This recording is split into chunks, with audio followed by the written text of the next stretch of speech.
工具钢是一类专门用于制造各种工具的高性能合金钢，这些钢材具有优异的耐磨性、切削性能、硬度和耐热性能，使其在制造刀具、模具、冲压工具、切削工具等领域中得到广泛应用。工具钢通常根据其成分和性能被分类为不同的类型，以下是一些常见的工具钢类型和应用。高速钢 HSS， 高速钢具有优异的耐热性和切削性能，适用于制造切削工具，如刀具、钻头、洗刀等。这些工具需要在高速切削情况下保持良好的耐磨性。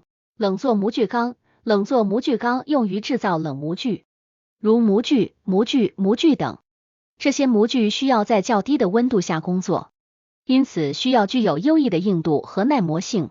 热作模具钢，热作模具钢用于制造高温下工作的模具，如塑料注射模具、压铸模具等。这些模具需要耐高温、耐热疲劳和良好的热导性能。切削工具钢，切削工具钢用于制造切削工具，如刀片、刀头、洗刀等。这些工具需要具有优异的切削性能和耐磨性。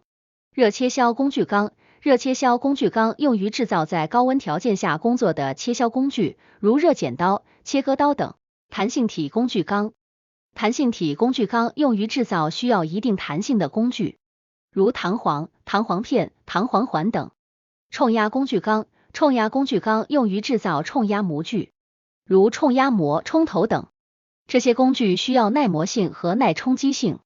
工具钢的性能取决于其成分、热处理工艺以及具体应用要求。在选择和使用工具钢时，需要根据所需的工具类型和工作环境，选取适合的工具钢材料，以确保工具具有所需的性能和寿命。